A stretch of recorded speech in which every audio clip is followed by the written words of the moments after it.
Welcome back to the Life of Phys Podcast. I'm your host, Tyson Martin. Today's guest is Amy Horowitz, a street photographer who transforms the city into a living, breathing gallery of human presence. Her work lives in the space between vulnerability and strength, often revealing the softness beneath the surface while elevating fleeting encounters into quiet, timeless stories about what it means to be seen. Rising from her studies at the International Center of Photography to international recognition across galleries and festivals around the world, Amy has emerged as a singular voice in contemporary street photography, not by chasing spectacle, but by waiting for truth. In the fall of 2025, Amy released her debut book, A Walk in the Park. It's a deeply human and quietly powerful body of work made in and around Washington Square Park in New York City. The project is a long-form portrait of young adults navigating identity, belonging, and becoming, built over time through patience, trust, and presence. The book has since received international recognition and has been exhibited and awarded across major street photography festivals and institutions around the world. But at its core, the work remains intimate, personal, and deeply rooted in human connection. Whether she's working in Washington Square Park or walking the streets of New York, Amy's photographs remind us that the most powerful moments are often the ones we almost walk by. Today, we talk about the long road from project to book, about photographing people with empathy, about staying present, and about building work that's meant to last. This is my conversation with Amy Horowitz.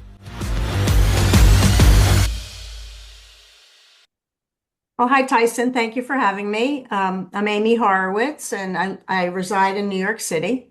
One of my bucket list cities. Never been.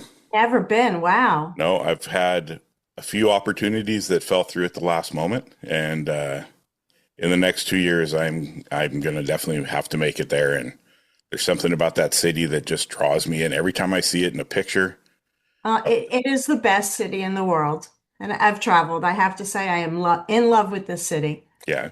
Were you born and raised in New York? I was born in Brooklyn. Oh. And moved out. My parents moved out to the suburbs when I was young, so I really grew up in New Jersey. And then, as soon as I was able to move back to the city. Raised my kids in New Jersey. Nice. There's just something about it. Every time I see an image from there, I've got lots of friends that are there who hound me constantly to come out. And I'm hoping, like I said, in the next couple of years, I'd love to come out and do a couple live recordings and capture the city. My camera. That would be fun. There's such a vibrancy here. You're going to love it. Yeah. So do you remember what drew you to the camera? I mean, when I was young, my father introduced me to a camera. I always liked the idea of it. I'd say I probably started really using it when I had kids, taking photos of them as most people do. But then I found when they hit puberty, they didn't want their picture taken anymore. They wanted to be left alone. So, okay, it was shelved for a while.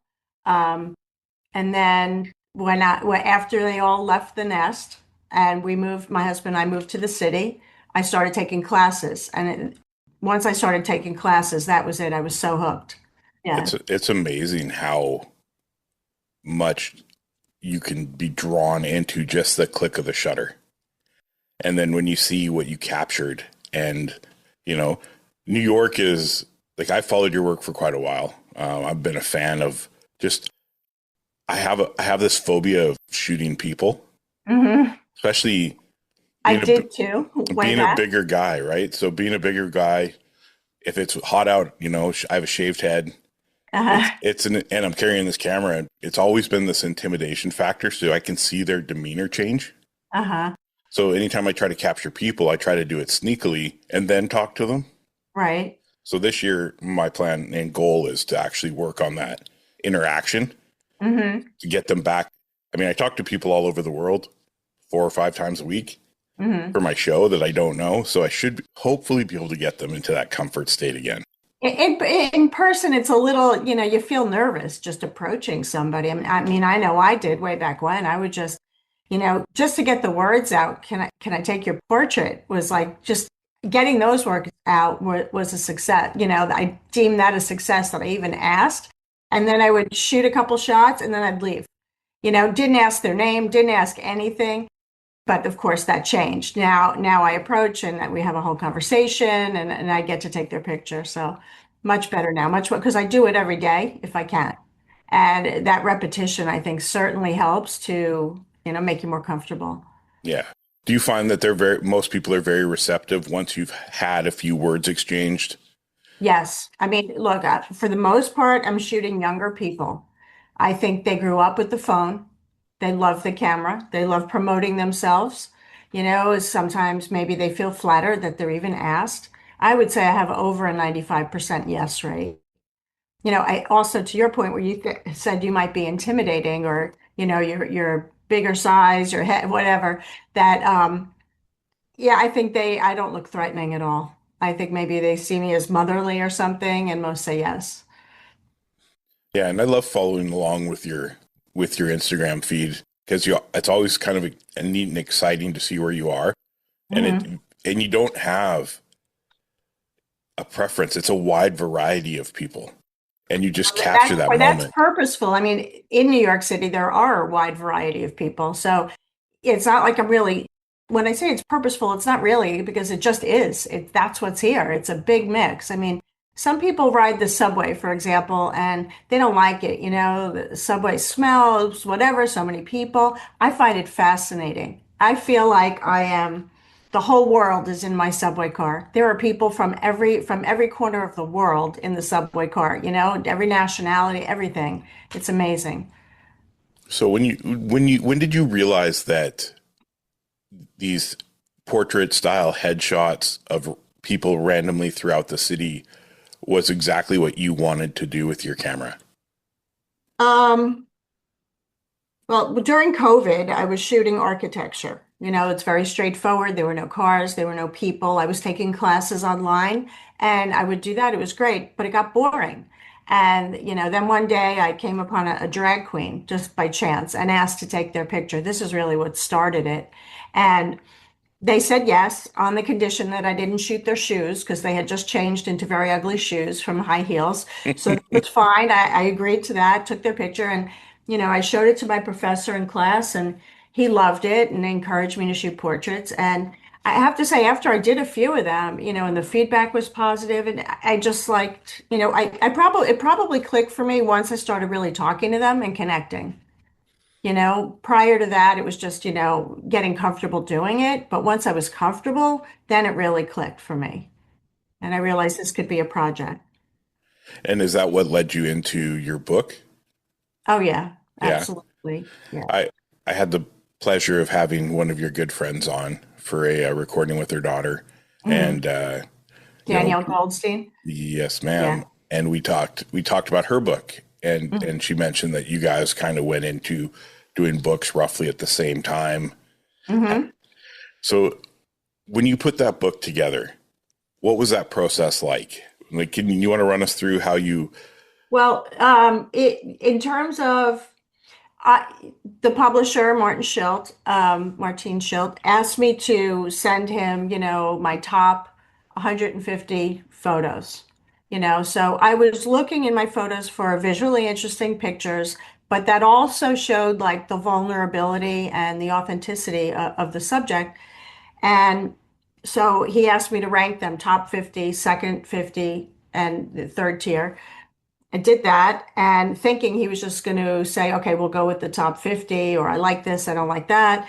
And then he said, I think that the beauty of this is in how many photos you have and the multitude of them. I mean, I really have thousands, but for purpose of a book, he's like, I want to use all 150 or more. And so we wound up using all of them. And then it was a question of, they're in Amsterdam, the publisher.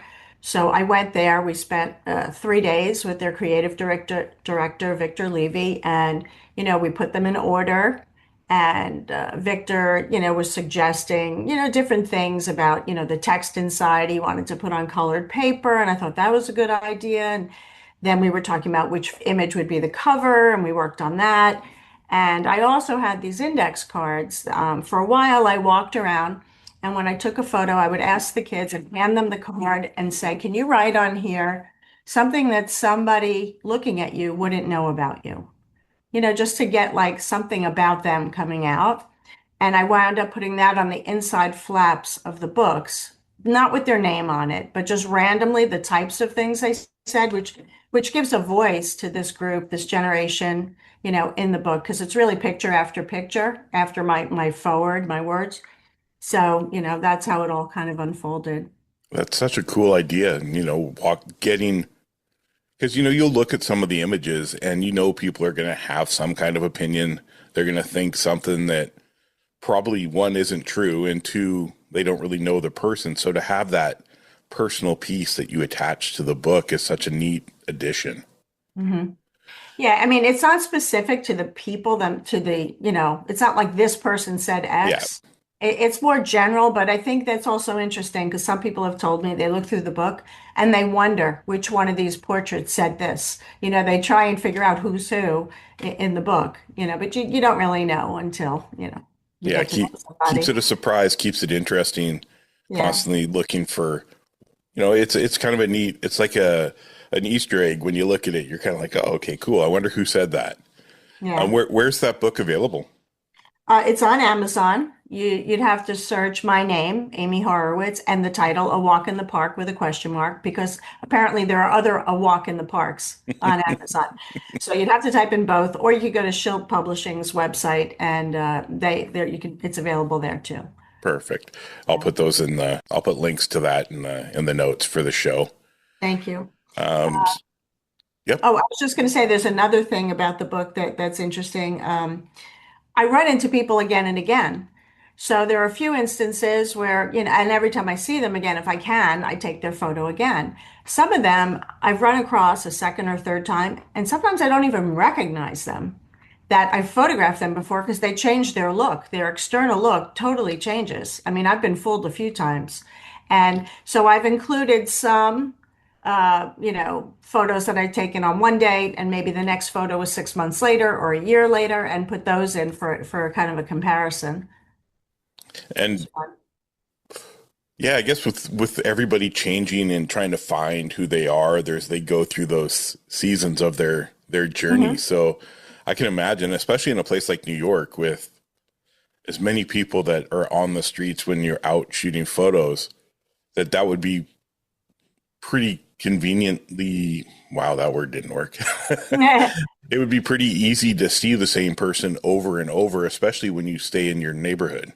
Right, because but I mean, I've even had instances, as odd as it sounds, I was on the train coming from Brooklyn, and I see a girl sitting next to me, and I look at her and I'm like, gosh, she looks so familiar. And then it clicked.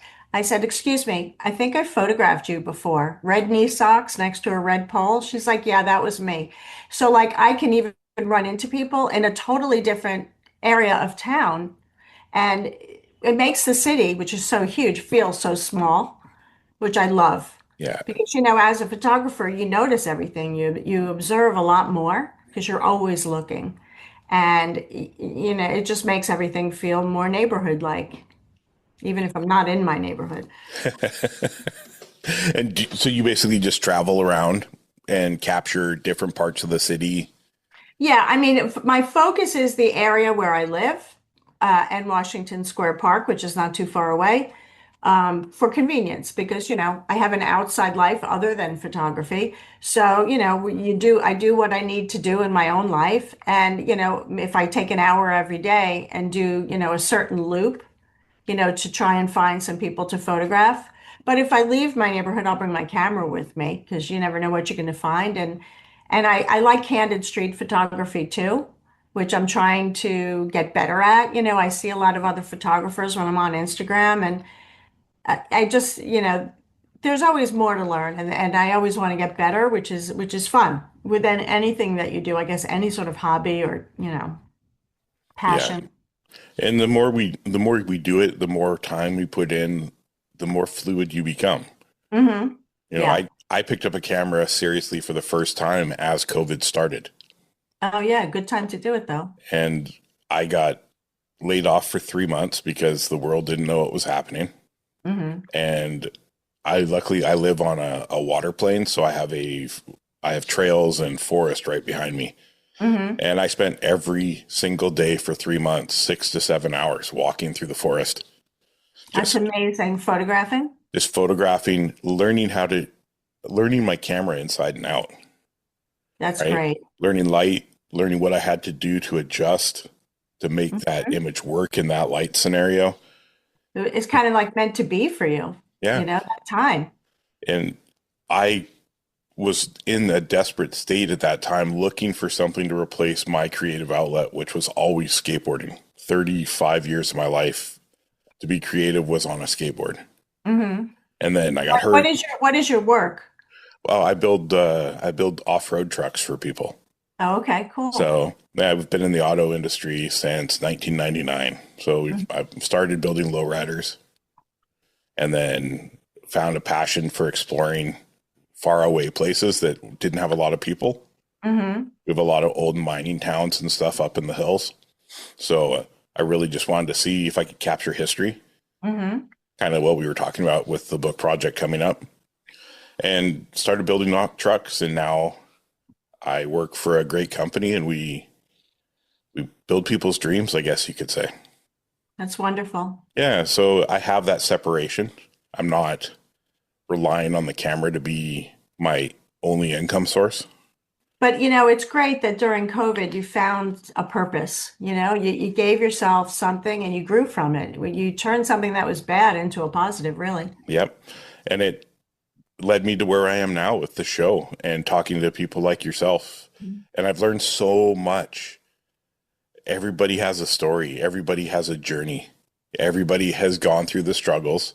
Mm-hmm. And the amount of wisdom that I have had shared in this show it blows me away. Yeah. It's incredible how a passion can open up your world. I found like photography really broadened my world, not just the creative part and taking the pictures and learning about editing and what all that. It's more like the community, the photography community are such nice people, and it's great to be part, even through Instagram, I guess is the way. It's like a camaraderie that you have, a language that you speak. I travel, I go to photography festivals, I've gone on workshops where I'm learning. So doing all of that, I've gotten to meet the people that I see on Instagram, which is just like so fun. Photo walks, like Street Badass would come to New York. So I met that whole team that's on Instagram. They're like a photography hub. Yeah. I entered open calls with women street photographers, and I got into that community as well. So and I've made good friends here in New York doing it. So it's just incredible. Yeah. Yeah. I find it's opened a ton of doors for me as well. And it gives me an outlet to boost my own confidence.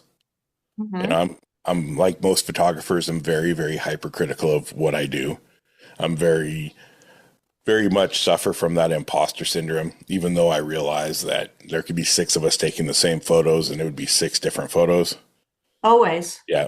That's what I learned on these photo walks. You're walking with 50 people, and everybody sees the same interesting thing, but approaches it totally differently. Yeah. So other than photography, I'd read that you work in advertising.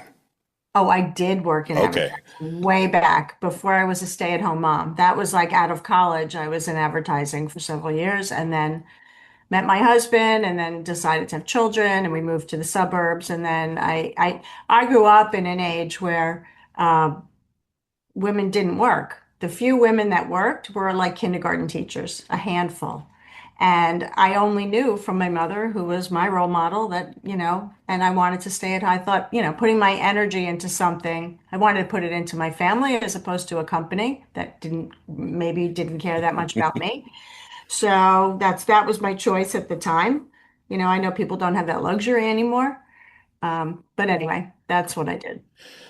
I was just going to see if that you found that tied in, but because it was, that kind of like an expression for you.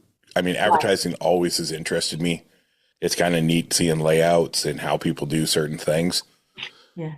Did you always have that kind of creative I spark? really wanted to be, yeah. I really wanted to be in like television, but I don't think I was directed the right way scholastically, which school to go to, what to major in. So I majored in mass communications, but somehow, when it's time to go get a job and make money and move out and all that, I had a friend I knew in advertising. I figured, okay, this is close. So I went into advertising, and I was on the media side where we would spend, like Coca-Cola was one of my clients, and we would figure out how they should spend their money, TV, magazines, all that. So it was more analytical, but we had meetings with the creative people and the account people. So it was fun. The heyday when we still had print magazines and TV Hmm. commercials were still important. Different world, right? Oh, yeah, big time. I watch TV now and I don't even watch commercials. I just fast forward. I tape everything and fast forward. That's the way to do it. You Yeah. know, you watch. I haven't had pay TV in probably 8 years. Hmm. I There's just, so much content. with Netflix and Hulu and everything else out there, you don't, for the same price as what they would charge me for basic cable, Yeah. makes, doesn't even make it worthwhile anymore. I I still watched, enjoy going to the movies though.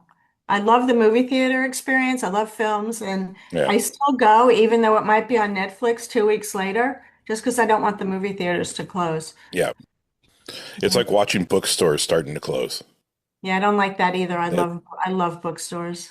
yeah, there's nothing like, I like old bookstores that have like when people are, you have the used books and they get second chance, third chance, fourth chance at life. Yeah. Yeah. And you pick up that book and it tells a story. Yeah.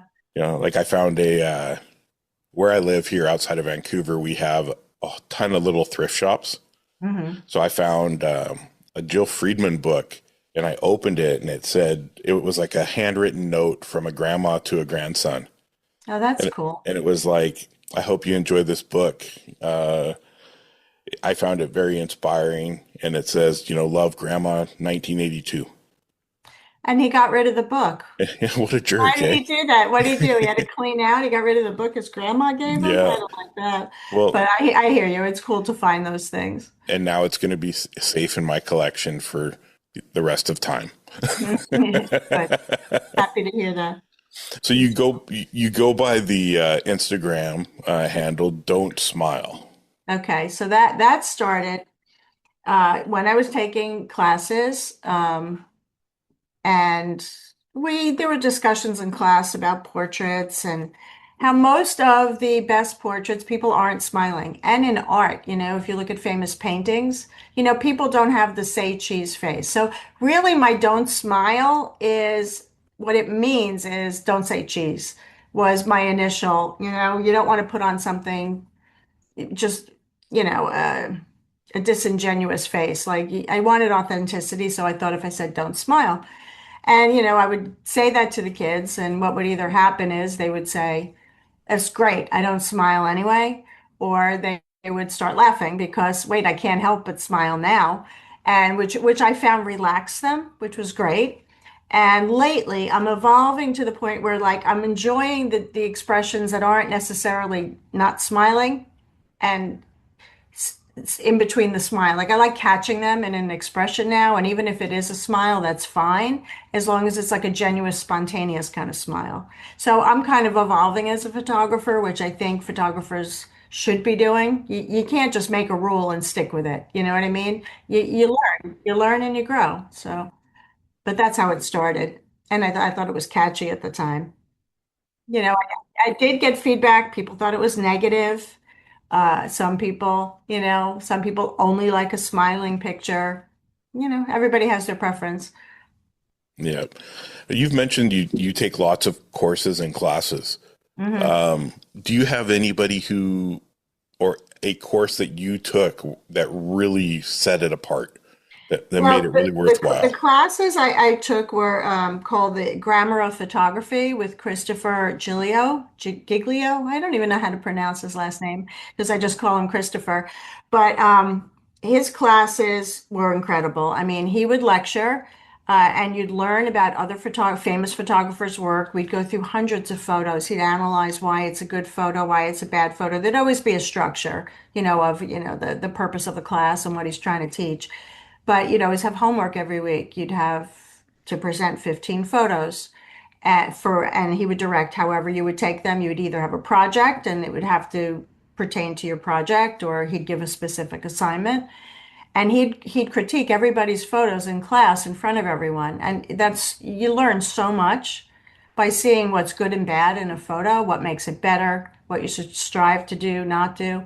And his classes were very inspiring. I always learned something. I only stopped taking the classes because I got real busy personally with different things.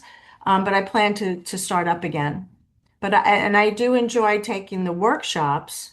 I've taken a few in New York, and I've taken a few like in Rome. I went to Rome, I went to Istanbul with Julia Coddington, and I found those to be just like so interesting. You were the small group, like 6 people, and she'd give a little lecture in the morning, which was a very inspiring jumping off point. And then you would be going around with the group all day in this other country, and she'd be helping you if look for this, maybe you should try that. And every day again you'd have to present work that from the day before, so you'd get home at 8 o'clock at night after dinner, and you're shooting all day, and then you'd have to put together like 15 photos to show the next day, and that she'd go through everybody's work.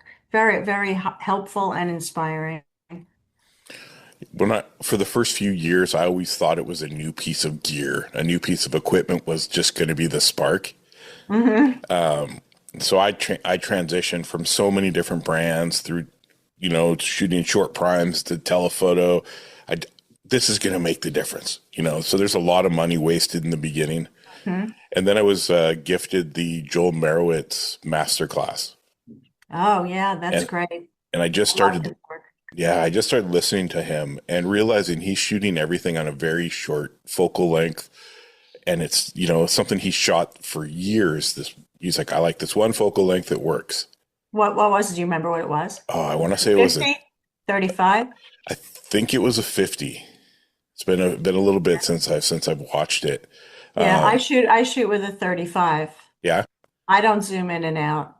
If I'm doing candid photography, I want to get close, so I'm able to do that with a 35, and I can also shoot decent portraits with a 35. Yeah. So that's what made me start thinking about, like, I'm wasting all this time and energy reading about gear instead of reading about photography and learning photography from people who are considered masters or right. I read his book. I forgot what it was called. But it was very inspiring. I loved it. I underlined part. I remember I went back to it. It was great. You always know it's a good book when you start to highlight stuff and you're underlining it to come back. Yeah. But I think most new photographers, they think that the new latest and greatest thing gear wise is going to just really push them past their limits. Oh, this is it. This is what I need to do.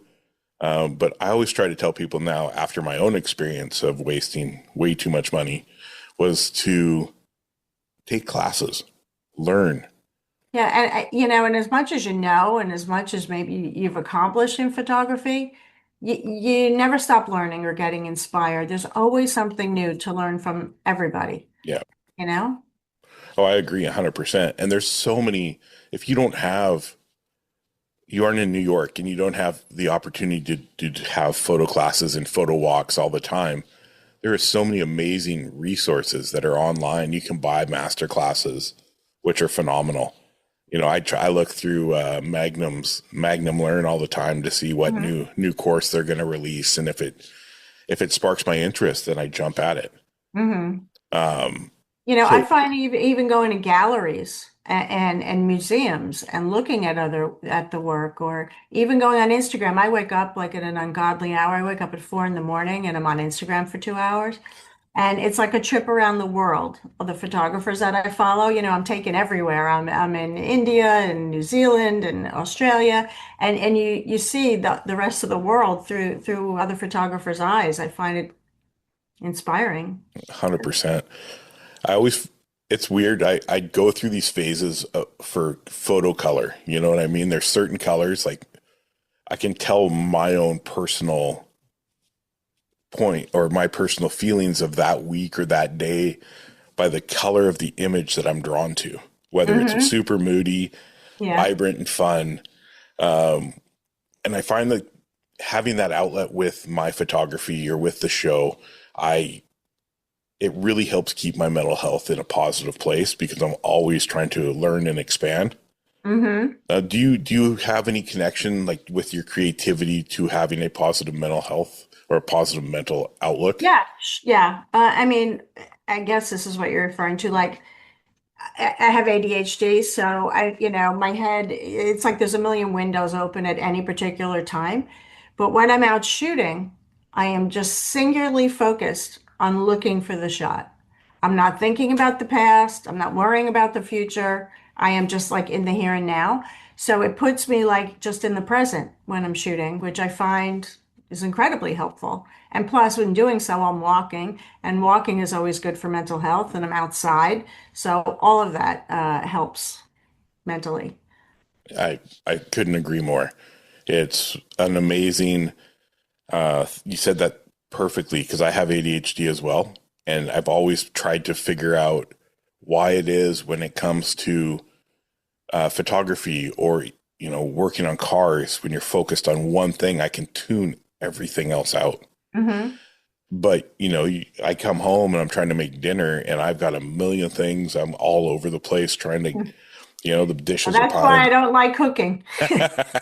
There's too much going on, and you got to time it. I do not like to cook. It's Yeah. just, it's not for me. Yeah. Gallery wise, have you done gallery shows? Have you put any of your own shows together? I don't have my own show. I haven't had my own show. I've been in several shows because I respond to a lot of open calls, and I've been fortunate enough to become finalists or win some or whatever. And in doing so, you wind up being exhibited. I mean, my work's been all over the world, which if you had asked me 5 years ago, if that would have happened, it's unbelievable to me. You talked about like it doesn't seem real sometime, imposter syndrome. Like that's kind of how I feel, but yet if you looked at like my resume of where my work has been, it blows my own mind. So yeah, That's I would like my own show. That is a goal to have these portraits be, have like several of them up in one room would be amazing. It would be neat. It'd be really neat to see them all come together in its own space dedicated to just that. Yeah. Because you picture like I only, like I said, I only know New York from photos and from movies and stuff, but you kind of picture that industrial type building, the photos hanging in there kind of fits Hmm. the vibe. Yeah. That'd be Be great. that'd be great. So if you're Uh, listening out there and you have a gallery, yeah. yeah, we've been fortunate up here in British Columbia. We have a New York legend that now lives in BC, Richard Sandler. Oh, I Uh, didn't know he lived there. yeah, he moved to up here to New Westminster a few years ago to live with his son. Hmm. Oh, wow. Um, so he's been doing a lot for the local community, photo walks, galleries, really getting people inspired. Because I see places in California and New York and Chicago that have these events all the time that brings the community together. Hmm. And it's not like that here. Oh. We don't have, we have every third Friday of the month, we have a coffee cameras and thing event put on by Taki Ko, which is cool because you can start meeting some of the creators here. Hmm. It's been instrumental for me. It's really connected me with some of the people really doing the work in Hmm. Vancouver. But it would be neater to have these openings and these galleries that are really pushing local artists. Yeah.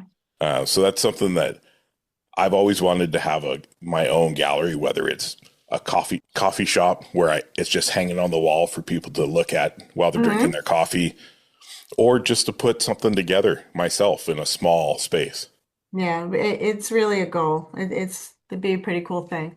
Yeah, it'd be neat to just talk to people and hear what they see in the photo. Hmm. I was fortunate here. We have a fine art school that does photography as a major course. Hmm. So I spoke to the grade 9, 10s photo majors, and it was an amazing conversation. The teacher at the time, it was neat because she didn't get super technical. She let the kids learn Hmm. and taught them as they were like, oh, why did it do this? Oh, maybe try this. So she taught them the triangle without teaching them the triangle so they'd stay Hmm. interested. Right. So I was able to talk to them through their double block, which was like 2.5 hours, shared like why I capture things the way I capture things, Hmm. my connection to my skateboarding, the way I look at the subject is more from a skateboarder's eye, lower, upright, different angles that aren't traditional.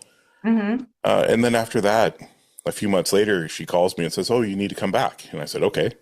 And the kids all did a project on my talk. So they all Oh, shot that's very photos. cool. So they showed you all the work? Yeah, so they had it in the hallway. So down this big hallway, they had basically like little gallery space. So the kids got 3 or 4 That's photos. so cool. Wow, that's great. Yeah, and I got to Must have talk. felt good for you. Yeah, oh, it was incredible.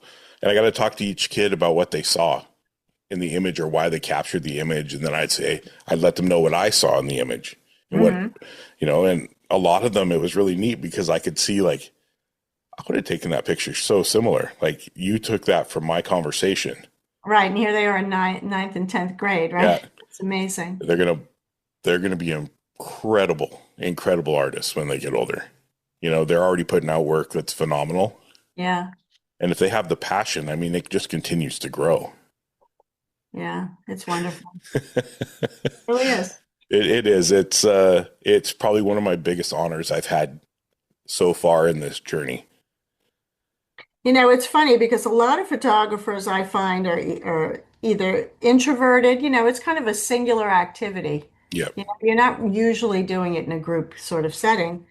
But a lot of photographers always are looking for connection, and you get so much connection also, even though you're doing it solo. Yep. There's so much room to connect with your art, with the photos you take while you're taking them or after the fact, you know? Yep. I credit my photography and doing this as getting me out of my introvert shell Mm-hmm. because I was always so people forward in my career. Mm-hmm. It was always people, and I'd leave work and you do that big sigh because it's finally over. Yeah. And then I can come home and I love being home. So coming home and eating dinner and sitting on my couch, Mm-hmm. and, petting my dog, I'm in heaven. I don't need Right. to go anywhere. I don't need to go out. I'm good. But with this, it's really forced me to look outside the box and step outside that box Mm-hmm. and be okay with throwing myself in front of people. The internet can be unkind. So you just jump. I just jumped in and I Well, learned how to. you have to take risks, Yep. You have to take a risk, and even if you're introverted, you sometimes like taking the portraits, it's like a short burst of connection. And if you have a few of those short bursts, that's just enough. It's not like you're sitting and talking to somebody for 2 days in a row or something, it's perfect. Oh, I agree. And it's taking me now to places where I'm really want to push what I can do. I get a lot of comments on the way I talk and the tone of my voice. And I'm like, cool, I'm going to try to do voiceover work. I'm going to really try to just expand my portfolio. Mm-hmm. Because the coolest part for me in all of it, whether it's the accolades or the people saying congratulations or whatever that may be, my favorite part is it's 2 parts. My most favorite thing is that I've shown my children, even when I started this 2 years ago at 48 years old, that you're never too old to jump back into something you think might work. And then the other thing is getting emails from listeners going, I was struggling and it was exactly what I needed to hear today. That's so rewarding. It's exactly what I started this for, was if I reach one person and all the people that are out there that happen to come across the show, then I feel like I did exactly what I started out to do. Yeah, that's You great. know, so Love I think people like yourself, like you inspire me to keep wanting to push my uncomfortableness of approaching people. Mm-hmm. So I see your photos when you put them up and I'm like, how did she do it? And now to know that you shoot it on. But it is incredibly rewarding. I mean, I published the book, and one of my goals was to try and give the book to the kids that are in the book. So I'm trying to Amazing. meet up with them because when I take their photo, we exchange Instagram and whatever, and I can keep in touch. And I've met a handful, I would say so far, maybe 20, and some of them are just so grateful that it made them feel so good. They can't believe they're in a book, or it's just it means a lot to some of them. So I think that's nice. It makes me feel good. I love that. I love the fact that you're catching back up to them. I had a gentleman, his name is Darrell Peacock out of LA, and he does candid street photos. And what he did is he was taking photos, and he would come back with he'd keep printed copies with him, and he'd hand them to the people. Oh, if he ran into them again? Yeah. So he'd keep them on him in his camera bag. Oh, He'd that's be like, nice. "Oh, I got a photo for you." And it's just one of those things, right? Where you have that connection on another level. Oh, yeah, totally. So Uh, do you have any words of wisdom for people that are just getting started, that really want to shoot uh, similar to what you're doing? Never stop learning. Go through every avenue, whether it's even watching documentaries about photographers, reading books about photographers, looking through photo books, going to galleries, all that, taking classes. Practice, practice, practice. The more you do it, the better you're going to get.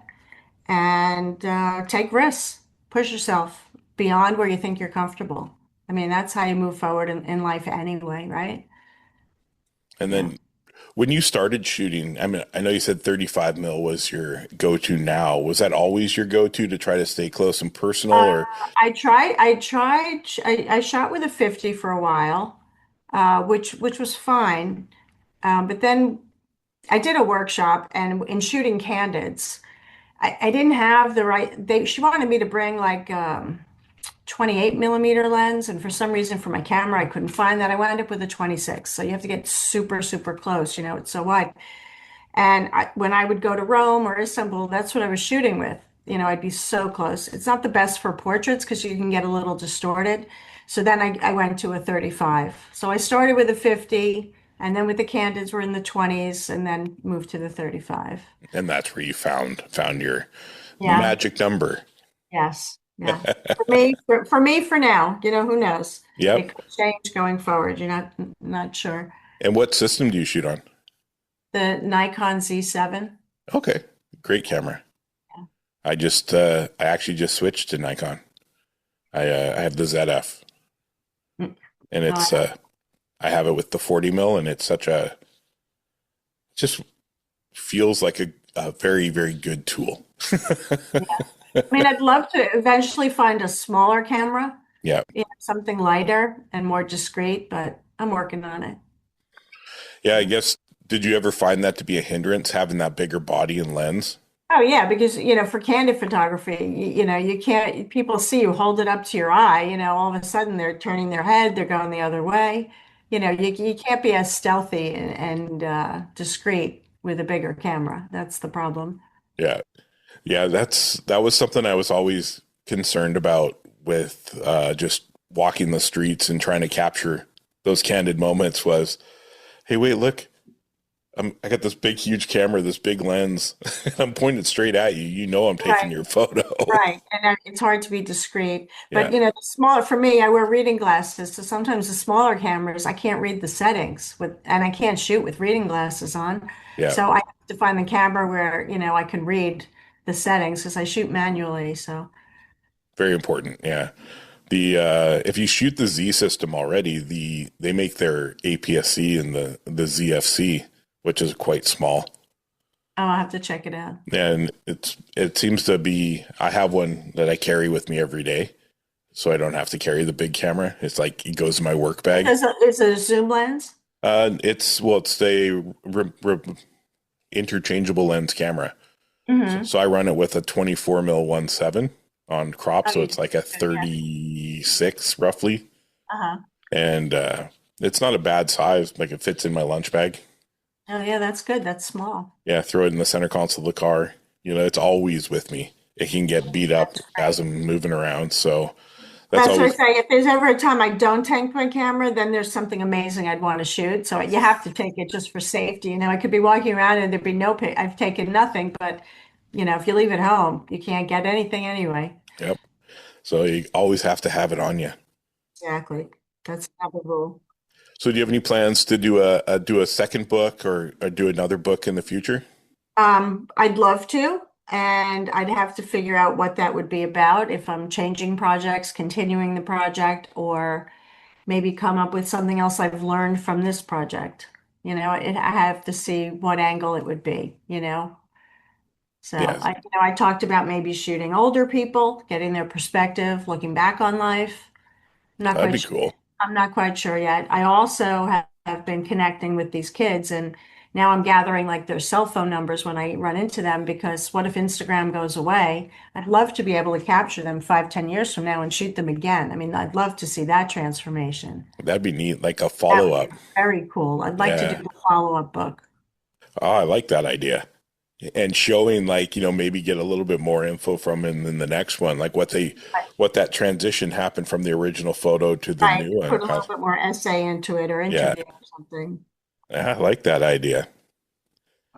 Yeah, I mean, Mary Ellen Mark did that. She photographed I guess she was a runaway. Her name was Tiny, her famous person she photographed. She followed her through her whole life until she became an adult and had her own kids. I mean, I found that to be so cool.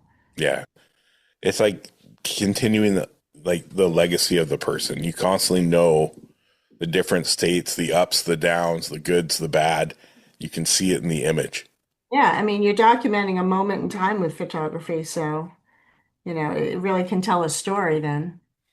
Yeah, I gotta get to Vancouver's not the best city for people being comfortable and wanting to have their images taken. And And expressing themselves. yeah, we That's have, what I find here, which I love celebrating the self-expression. yeah, and it's there, but there's still a lot of hesitancy and being relaxed enough to let, a stranger take your photo. I've had, you took my photo, what's it for? Like that kind of, and I'm like, I'm just capturing moments, man. It's what I'm here for. Mhm. And I see through everyone, my friend Sean Bruce just did a portrait project in New York where he posted up, I'm going to be here for 3 days giving free portraits. And he posted up on a corner, and he got 80 or 90 portraits, Wow. and they're all different and all so unique, where I would love to have that uniqueness and that vibrancy to pick from, You need to come to New York. Yeah, it's there. It's high on that list. When I look at places I want to go, I want to chase tornadoes with my camera, which no idea why. I just think that would be it's exciting. yeah, It's a little thrilling. it'd be a neat, fun adventure, and I want to go and I want to spend a good chunk of time learning New York. Hmm. So yeah, where's the best place for people to contact you, Amy? To contact me, I guess Yeah. through my website, Okay. amyhorowitzphotography.com. Perfect. And do you do any kind of photo walk or any kind of things yourself, or do you just join in with other groups that are already doing I it? haven't started any myself yet, and I don't know if I will, but I enjoy going on other photo walks. Photo walks wind up being more social. I mean, you do find things to shoot, but it's a little hard to concentrate. I mean, I don't like really shooting with somebody with me. It's hard because, then you're worrying about, oh, are they bored? I don't know. It's just easier to just do your own thing and be in your own headspace looking than being with somebody on a photo walk. I find I go with our local camera shop. They do a photo walk every month, and I find I capture one or two photos, but I spend most of the time either helping others or Or you're talking. talking. Yeah, Yeah, that's what happens. Or sometimes photo walks, you kind of peel off and do your own thing and then meet up with them yeah. at the end when everybody gathers for drinks or whatever. But depends. Oh, it's been great to hear your story today. I'm Thank very you. great. Thank you for having me. Yeah, I'm very grateful that we finally were able to connect and make this happen. Well, if you come to New York, you'll have to look me up. I know all the spots. Will do for sure. I'm. It's not what if, it's when. Okay, It's going to good. happen. I'm currently talking with Tamarkin Camera in Chicago about doing something with James Rice. Has become a very close friend of mine, and his story is incredible. So I've always wanted to do something to honor his work. Mhm. And he's very good friends with the owners of Tamarkin Camera. So I'm trying to work something out with them that gets me to Chicago. And Mhm. then I'll continue over to New York and then down to see my brothers. I have a brother in Philly, and I have a brother in South Carolina, and another one in Oklahoma. So Wow, big family. yeah, I just found them 2 years ago. So You just found your siblings 2 years ago? Yeah, I was adopted at 2 days old and searched basically my whole adult life for my birth parents. And I found a friend of mine came over with a DNA test for ancestry.com and said, Mhm. I know how important this is, and I know you're never going to buy this yourself. So here. And that's how you found them. Yeah, it's out on my desk actually right here for Mhm. for a year and a half. Wow. And you didn't do it? I You were didn't do it. nervous? And then I'm one of those people that I know I should do something and I keep looking at it and then I finally get so mad at myself I do it. Mm-hmm. So one day I was just sitting here, I was working on some pictures and I looked over and I was like, I should do that. And I spit in the thing and I shipped it off and it took about 4 weeks. And 4 weeks later I get an email and it kind of has an ancestry breakdown and a family tree of anybody who matches. Mm-hmm. And then my wife grabbed it and she was off to the races. But how many siblings do you have that you found there? So on my mom's side, I have 5. And then on my dad's side, I believe I have 2. Wow.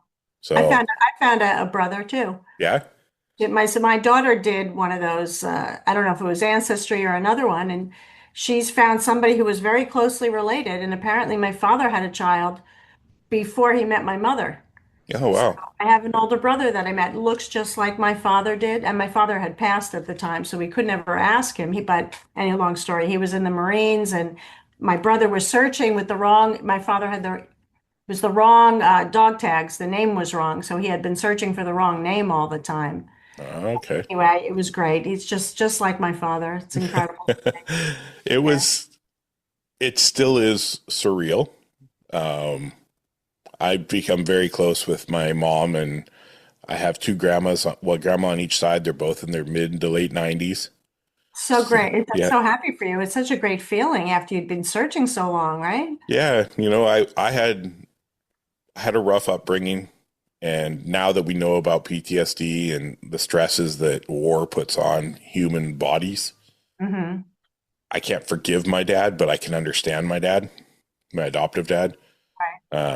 He's my dad. He's the only dad I actually know. I've never met my birth dad. We had 2 conversations and that's kind of where it ended. But I understand it more. I don't excuse what I went through and I don't approve of what I went through, but at least I can have an understanding. Mm-hmm. And then my mom was amazing. My mom was my best friend. Your adopted mom? Yeah, Yeah. well, like I said, she's my mom. That's the only mom Your I mom. knew until I was Right. 48 years old. But she was amazing, and we became very close in the last few years of her life. She had a failed lung transplant. She was in the hospital for a year. I took a year off work to be with her every day. And I had this weird thing. I've never in my life my parents never said they were proud of me, no matter how hard I worked. And the day before my mom passed away, she looked at me and she said, "I'm so proud of you." And that was like that moment. Yeah. And then when she passed, that's when I started thinking like, okay, well, I honored her. She said when she was going into hospital that, don't look anymore because it hurts me, because I guess she felt I was going to find this great thing and forget about her. Yeah. So I kind of put it on the back burner and just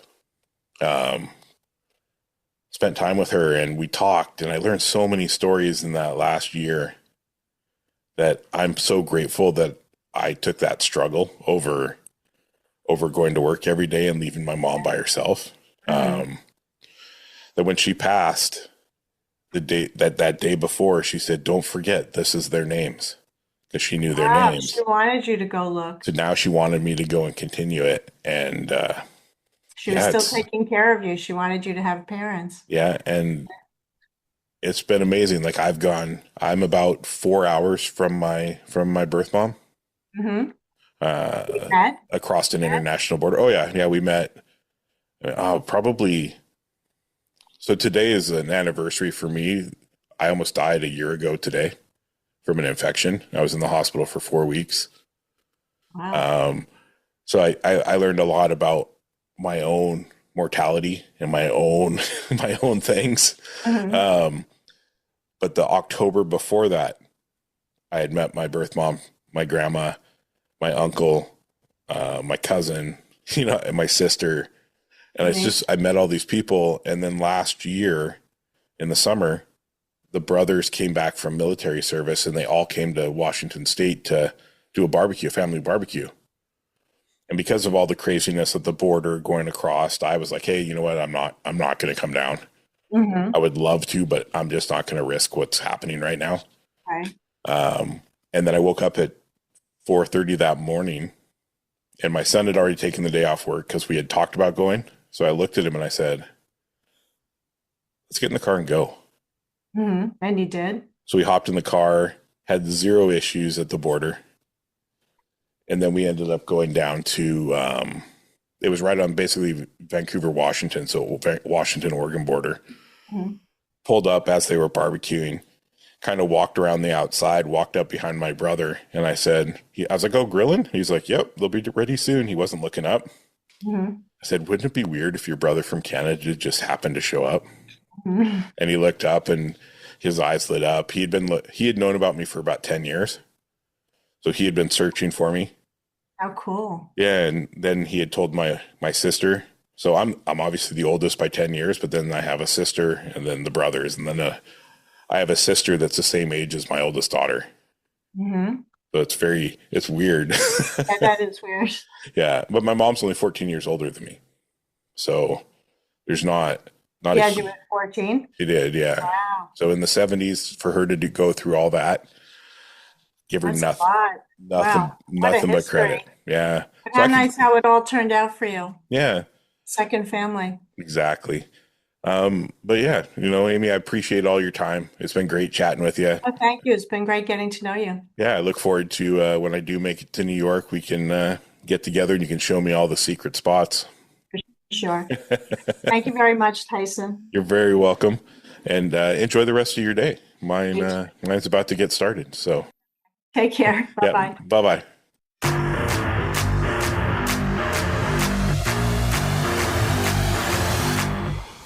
Thank you for tuning in to the Life of Phys Podcast. I hope today's conversation brought you insight, inspiration, or just a fresh perspective on the creative journey. If you enjoyed the episode, be sure to follow, rate, and leave a review wherever you listen to podcasts. It really helps us grow and reach more listeners like you. For updates, behind-the-scene content, and more, please follow us on all social medias at LIFE_OF_PHYS. And don't forget to check out the show notes for links and resources from today's episode. Until next time, stay curious, stay creative, and keep living the life of creativity.